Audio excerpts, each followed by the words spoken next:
All right, what is up, YouTube boxing family? It is K right here. I'm back with another good video for y'all today.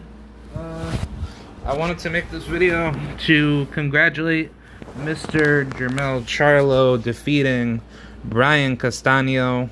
What a stellar victory by Mr. Jermell Charlo, even though that I still don't like him for obvious other reasons, for him being a coon and all that, but we're not gonna get there. But yeah, let's talk about it. Jermell Charlo, he had recently beat Brian Castano in a 10th round knockout victory. Very good high level performance, that I would say by Mr. Jermell Charlo. Charlo did a very good job handling Castano in a very well educated manner. But what I would like to say is that Charlo definitely listened to his trainer. The differences in his abilities were way more high level, and he just seemed to be that type of guy where he was just, on his shit. He made sure everything was on point, and Castano, he couldn't do anything to him. And Charlo, he just had everything in the bag to just, beat the living shit out of Brian Castano. And Castano just had poor defense, wasn't moving his head, kept getting hit with so many, how should I say, kept getting hit with so many wide open shots. And I mean, Jermell Charlo's defense was never to be like the best, but his defense was good enough to block a lot of these type of shots that Brian Castano was trying to throw, as if he was trying to knock out Jermell Charlo. And I think that was just a very, very bad game plan going in. And it's not to say Brian Castano is a bad fighter, it's just his style is just not the type of style that you could really say he's good for doing. And I just think based off of how both of these fighters fought, Jermell Charlo just did what he had to do to be that type of guy to take over. So I mean, I definitely give him his props. He deserves it. He's a very heavily skilled fighter for being the 7th undisputed male 4-belt era champion next to the females, i.e. for Katie Taylor, Clarissa Shields, and I believe Cecilia Brækhus. So altogether, that's 10 undisputed champions in the 4-belt era, if I'm not mistaken. But oh wait, well actually, don't forget Jessica McCaskill and then Franchon Crews. So I think there's about 12 undisputed world champions for both men and women combined, but for the men's side there is about 7 undisputed world champions. And then come June 4th for Devin Haney and George Kambosos, that will be number 8. So yeah, great job for Jermell Charlo. He did what he had to do. It was just only a matter of time where Brian Castano, he was going to fall to Jermell Charlo's pressure. And I thought Brian Castano did such a very horrible job just managing the tempo and getting hit with a lot of unnecessary blows that really made Brian Castano lose the exchanges. So I think honestly, at the end of the day, it's just more to do with how we approach everything, in a fight. But I just think based off of everything that had been prioritized in this fight, Jermell Charlo, he was the more heavily aggressive fighter, where he was just able to do what he had to do. And I have to give Charlo his props because he really came to win. He wasn't playing any games, and he said what he was going to do. I'm not going to leave it to the judges. It's going to be a knockout. So I definitely give Charlo his credit, because that is something that not a lot of people will do. But I think the problem with Jermell Charlo was that his mental focus is what prevents him from being even greater in a fight. But I think honestly, this is like one of the best fights of the year. It's definitely next to Amanda Serrano and Katie Taylor, or Errol Spence and and who's the other guy? Your Dennis Ugas. So I definitely give props to both fighters, for Brian Castano and Jermell Charlo, because Brian, he came to fight. I don't care what anybody has to say. Brian definitely came to fight, and he gave it all that was left in him in the ring. And I thought that Brian, he was just being dumb enough to the point where he was gonna get knocked out, and Jermell Charlo, he just dominated him. He did what he said he was going to do, and I mean, it was only like a matter of time where Brian Castano was just feeling those heavy-powered hands. And the thing about guys like Jermell Charlo, because I would, say for like myself that I'm very similar to that type of fighting style. Because even though that that I'm a southpaw and Charlo, he's a orthodox, the only difference between Charlo as a orthodox compared to your natural heavy-handed southpaw fighters like Errol Spence is that Charlo, he uses the pace to determine what he wants to do, but more so, he's not the type of guy to be in these like weird exchanges. And I mean, he only goes in when he feels confident enough to go in, so that's what makes his power very, very underrated. Because people think like, oh, Charlo, he doesn't really have that much power.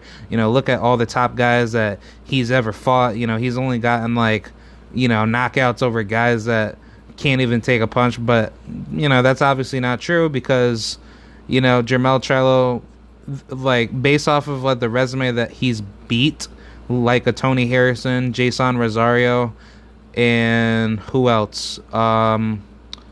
Jason Rosario, Tony Harrison, and Jorge Cota. All three of those guys have tremendous fucking resumes, and that was just pure class act for Jermell Charlo, because Jermell Charlo just proves like that, he can't be fucked with. That's a very, very dangerous, demonic fighter. It's a rarity to see guys like him go after bona fide killers.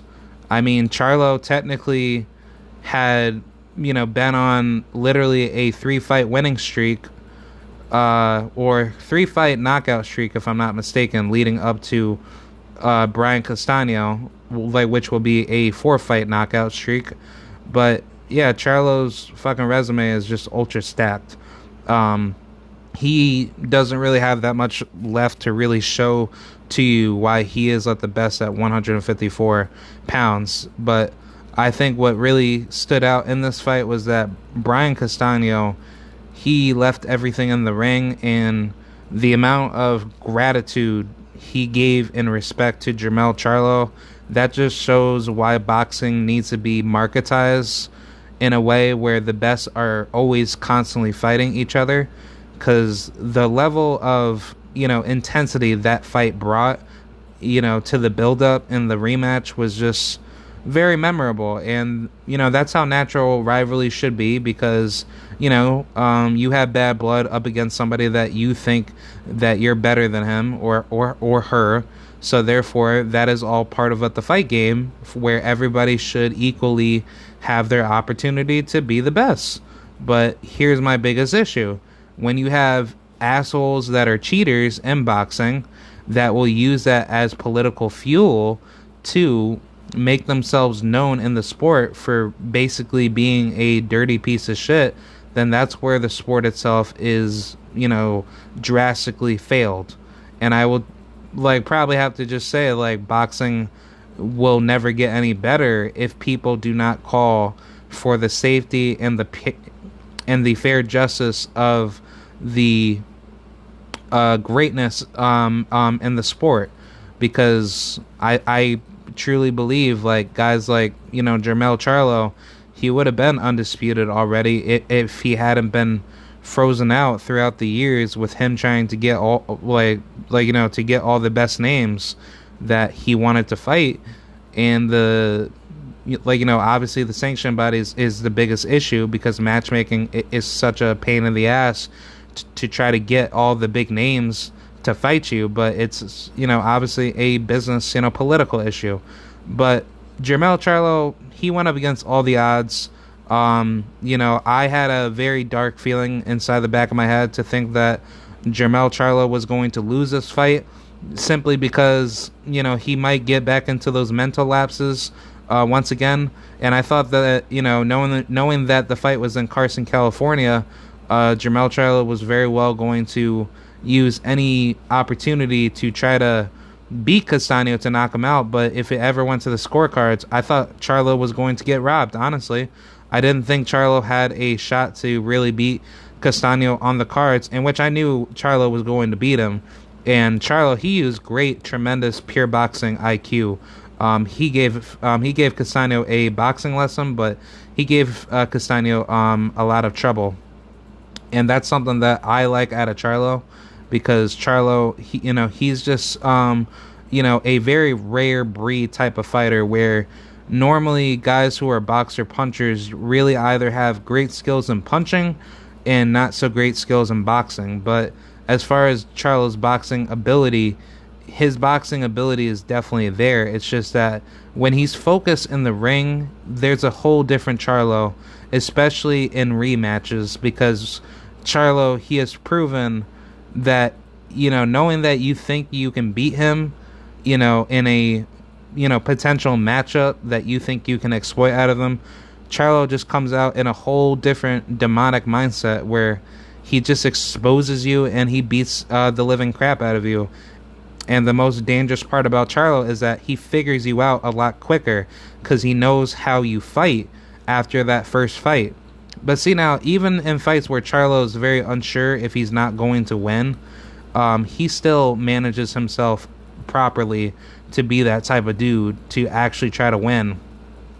And that's something that I like out of Charlo's mindset, because that's something where you don't really see that many people like him actually be mentally focused enough to that point where he actually does a very good job making the proper adjustments to win, like prior to the Tony Harrison rematch. But a lot of people thought Charlo was actually going to lose that fight, in which Charlo, he was arguably losing that fight against Tony Harrison. But the difference is that a Tony Harrison fight was a lot more competitive and a lot more different in terms of Charlo's aggression and his ability to adapt to Tony's style, because eventually the late game really kicked in for Tony, and Tony wasn't able to offset Jermell's pressure, to the point where Jermell, he was just basically getting the better of the exchanges with Tony,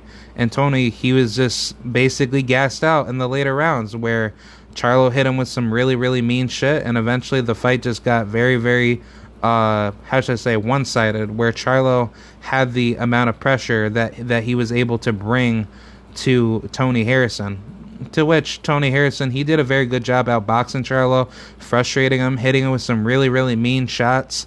And a lot of people thought Tony Harrison was just, basically outboxing, the living crap out of him and making him look very, very bad. So, yeah, I mean, that's what made Charlo great that night, because Charlo, he really showed out and he just fought his ass off that night of the rematch. And I mean, there was, some controversy where Tony, had claimed to say that Charlo could have potentially cheated him, but, that obviously, came out to, to be not true. So, that was, some sort of lie that, that somebody tried to push on him. But I mean, either way, I mean, Tony, he has every right to say that, because he thought Charlo could have been quote unquote, cheating, but I don't really think of it to be that way. I mean, if he was to be a cheater, we already know where was that going to be. It was going to be a very, very bad, political look onto Charlo, where Charlo, he doesn't have his fan support, and a lot of people would be looking at him very, very funny. So, I mean, I definitely give Charlo his props for defeating Tony, because if there was controversy, we would have been talking about it, and Tony and Charlo probably very well could have seen each other in a trilogy leading up to Charlo's, undisputed run. I'm just keeping it real on that one. But either way, Charlo, he did what he had to do.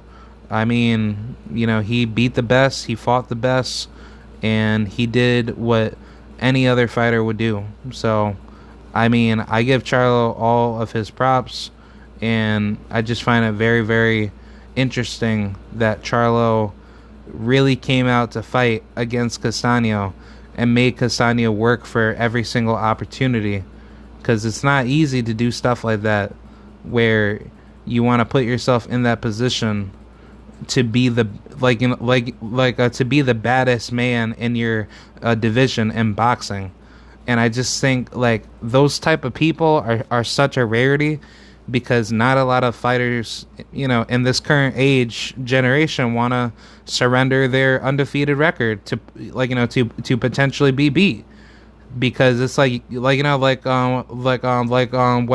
Mayweather said, you have to take a risk, you cannot just sit in one particular competition pool and just think that nobody's not going to test you later on in the future, because you think oh, well, I could just take over this division and just stay, blah, blah, blah, and just basically not fight the best. Nah, dude, you have to fight the fucking best, because that's what makes great champions or championship level fighters. So either way, I'm proud of Charlo, man. Charlo did what he was supposed to do, but I think honestly that was all due to Derrick James's, training strategy. Derrick James is a tremendous trainer, and he really showed it, because, the level of instructions that Charlo was being given were high IQ level instructions. And I mean, honestly, if I was ever invited to do a YouTube boxing, charity event or something like that, I would have Derrick James in my corner, because the level of training that he puts his fighters in is just magnificent. That is something that every boxing trainer should know what to do. And I mean, think about it in the NBA. You have all these great players that have done great things in the past, and I think the reason why these players are so good is because of the coaches that have brought them there to greatness. And that's just something that's so interesting, because that's something that you don't see so much out of players, where all these notable names in the NBA or wherever, they have such a wide connection of coaches that knew these players since they were teenagers or children at least. So I mean, that's just something to be proud of, to understand why these mega sports like basketball, football, hockey, all these sports have such a good financial support system of the athletes to help them out before and after their professional career. But for the sport of boxing's almost like a mob-like sport, where you don't really have too many opportunities to grow as a fighter. And I just think it's just so sad, because it's that the sport is so deprecated with so much evil and corruption. And I just think just people like that, just I don't know, man. It's just there's there's obviously a reason why people have certain teams that they want to be with, because they have such a good chemistry with that coach. But I think it's mainly just to do with the level of, how should I say, the level of trust with those people. Because if you don't trust those people and you think that your team is actually out to get you, then that's what makes boxing such a very, very cold game, because you don't know where to go. You don't know who is the best source of information to give you the level of knowledge to be there at the high level. But either way, I just think how the sport of boxing is now, it's so hard to really tell how these fighters grow, because you don't know if, like, if like one fighter that you think is going to be there at the top is going to do so well, but then next minute you find out that their trainer backstabs them or their management backstabs them, and they're not able to actually do good. So either way, I mean, I just find it very, very weird. But anyways, I just want to say congratulations to Jermell Charlo. Tremendous high level performance by him, but definitely like to see what he does next, leading into the future. I think his next move, honestly, will just be moving up to 160, and then he's probably going to end up facing Jaime Munguia in a WBA title fight or whatever that may come to fruition. And not to forget, Austin Williams, he's definitely climbing very, very fast too.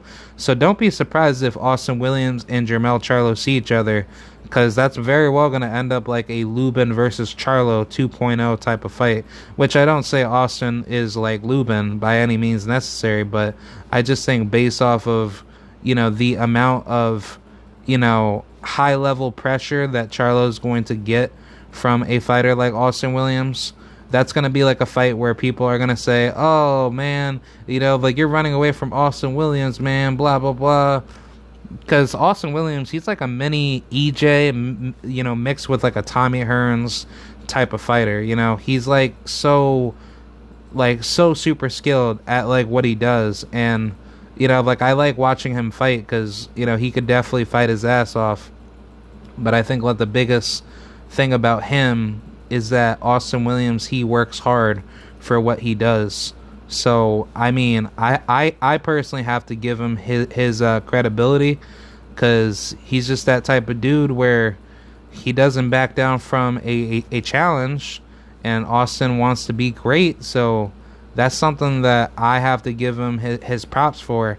But hopefully we could see that fight down the line, and I think Austin, he's probably going to end up fighting for like a vacant belt, to which I think honestly Jermell's going to probably be the champion at 160 through the WBA.